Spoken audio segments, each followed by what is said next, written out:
Nagpur high court के द्वारा हमारे मोर्चा का जो कार्यक्रम है उस कार्यक्रम की और कार्यक्रम करने की अनुमति को हाईकोर्ट ने देने से मना कर दिया। आरएसएस की योजना ये है कि आरएसएस एक राष्ट्रव्यापी आतंकवादी संगठन है और एक केस आरएसएस पर ऐसी भी चल रही है जो देशद्रोह का मुकदमा एफआईआर दाखिल किया गया। ये जितने भी बम ब्लास्ट 2000 और 2020 के बीच में हुए हैं उसमें आरएसएस के लोगों का ही हाथ है।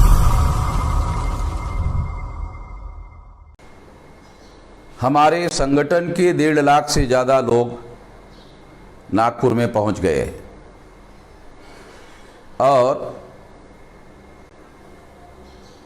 वो लोग अलग अलग जगह पर, सारे नागपुर में अलग अलग जगह पर रुके हुए हैं, अलग अलग स्थानों पर रुके हुए हैं और बेजनबाग ग्राउंड पर उनको इकट्ठा होने के लिए कहा गया था।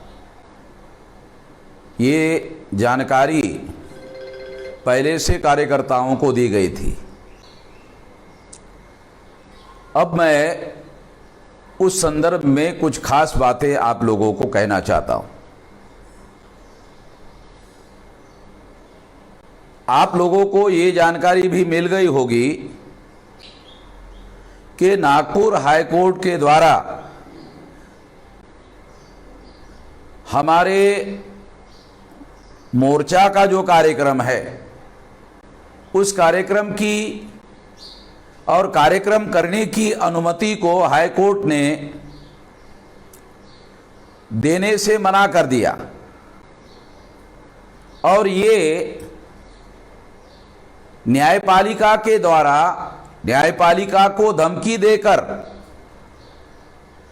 ऐसा करवाया गया। उसकी सारी गवाही वकीलों के पास है और वकीलों ने इस सारी जानकारी को संगठन को देने का प्रयास किया है। संगठन के पास इसकी जानकारी है। इस बात को ध्यान में रखते हुए हम मामला सुप्रीम कोर्ट में लेकर गए हैं और आज सवेरे उसकी सुनवाई होने की संभावना है। ऐसे स्थिति में सुप्रीम कोर्ट का ऑर्डर आने के बाद हम लोग आंदोलन की रूपरेखा सुप्रीम कोर्ट के आदेश के तहत घोषित करेंगे। सुप्रीम कोर्ट का जो भी आदेश रहेगा उस आदेश के फ्रेमवर्क में जब हमारी कार्य प्रणाली है, कानून और संविधान के दायरे में रहकर कार्य करने की जो हमारी कार्य प्रणाली है, हम उसका उल्लंघन ना करते हुए हम अपनी कार्यनीति पर अमल करने का काम करेंगे। इसलिए मैं सुप्रीम कोर्ट के आदेश की जो मोर्चा आरएसएस के हेडक्वार्टर पर ले जाने की हमारी मूल योजना है उस पर अमल करने का तौर तरीका आपको बताया जाएगा। इसके लिए जैसे हमने पूर्व में निर्धारित था कि 11 बजे से लेकर 2 बजे तक हम वहां पर इकट्ठा होने के लिए कार्यक्रम रखा था और वो इकट्ठा होने के बाद वहां से हम लोग चरणबद्ध तरीके से वहां से वो मोर्चा निकालने वाले थे।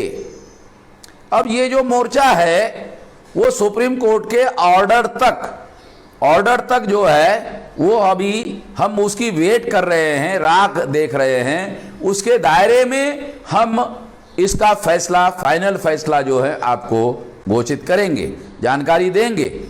मगर जो हाईकोर्ट का दिया हुआ फैसला है उसके दायरे में जो षड्यंत्र किया गया, आर्टिकल 19 में जो हमारा मौलिक अधिकार है उसको रोकने के लिए जो षड्यंत्र किया गया, न्यायपालिका को हमारे फेवर में निर्णय देने से रोकने के लिए जो षड्यंत्र किया गया, उस षड्यंत्र को ध्यान में रखते हुए हम लोग जो है अपना कार्यक्रम लेने की योजना बना रहे हैं।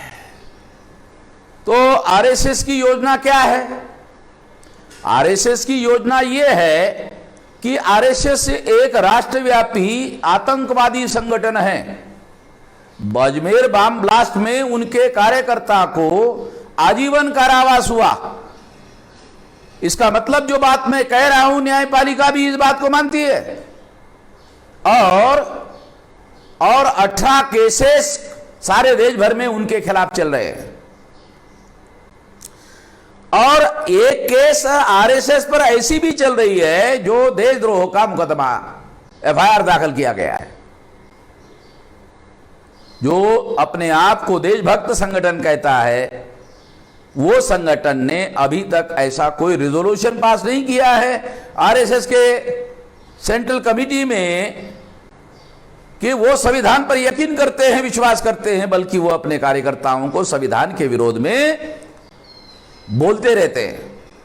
इन सारी बातों को उनका प्रयास है, राष्ट्रीय स्तर पर उनका जो प्रयास, जो जानकारी हमारे पास आई हुई है, इस मोर्चे को रोकने की बात या तमाम प्रकार की आतंकवादी गतिविधियों के संबंध में सारे देश भर में लोगों को जानकारी ना मिले, इसका जतन, इसकी कोशिश वो जो जिस लेवल पर कर रहे हैं, उसके सारा डाटा हमारे पास अवेलेबल है। उन बातों को ध्यान में रखते हुए हम लोगों ने ये सोचा कि इसके पीछे ये संगठन आतंकवादी है, ये संगठन संविधान विरोधी है, और हिंदू मुसलमान के जिस थ्योरी पर भारत का 14 अगस्त 1947 को विभाजन हुआ, वो दोबारा देश में ऐसे हालात उन्होंने पैदा कर दिए हैं, देश विभाजन के हालात उन्होंने पैदा कर दिए हैं। इसके विरोध में हमारा आंदोलन जारी रहेगा। अब वो नागपुर की हमारी महारैली को आरएसएस के हेडक्वार्टर पर जाने के लिए रोकने की वो कोशिश कर रहे हैं, पुलिस का सहारा लेकर, कोर्ट का सहारा लेकर, धमकी का सहारा लेकर वो ऐसा प्रयास करते हुए दिखाई दे रहे हैं। तो वो संगठन आतंकवादी है, संविधान विरोधी है और देश को तोड़ने के साजिश में शामिल है, ये जानकारी लोगों तक पहुंचना नहीं चाहिए, ये जानकारी लोगों तक नहीं पहुंचनी चाहिए, ऐसी उनकी रणनीति है। इस रणनीति को ध्यान में रखते हुए हम हमारा आंदोलन पुनर्परिभाषित करते हैं। हमारा आंदोलन हम लोग दोबारा दूसरे तरीके से, वो एक जगह हमारा मोर्चा लेकर जाने के लिए रोक लगा रहे हैं, तो हम 674 जिलों में, 31 राज्यों में, 674 जिलों में और 4000 से ज्यादा तहसीलों में, 22,000 से ज्यादा ब्लॉक में और 1.5 लाख से ज्यादा गांवों में हमारा आंदोलन 4 चरणों में घोषित करते हैं।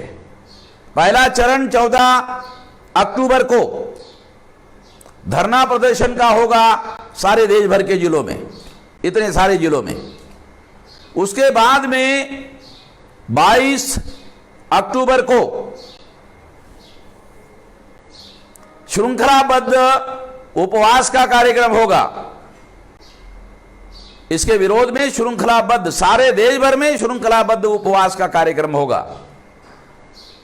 तीसरा कार्यक्रम है 29 अक्टूबर को। 29 अक्टूबर को यह कार्यक्रम होगा प्रदर्शन रैलियों का सारे देश भर में। और 6 नवंबर को हमारा आंदोलन होगा, सारे देश भर में होगा, आरएसएस के विरोध में होगा जेल भरो आंदोलन। और इस जेल भरो आंदोलन में हम लोग 1 महीने में 11 लाख लोगों को जेल में लेकर जाने का रजिस्ट्रेशन अभियान शुरू करेंगे। यह अभियान आज से शुरू हो जाएगा। सारे देश भर से 11 लाख लोगों को आरएसएस के संविधान विरोध के लिए, आरएसएस आतंकवादी संगठन है, ये राष्ट्रव्यापी संगठन है, और इसके संबंध में जो स्टेट लेवल के बड़े पुलिस ऑफिसर मुशर्रफ साहब ने इसके बारे में वीडियो घोषित किया है, किताब घोषित किया है, किताब लिखा हुआ और सारे के सारे सबूत दिए हुए हैं। वो सारी बातें जो है सोशल मीडिया में आप लोगों को सारे सबूत जो है दिए जाएंगे।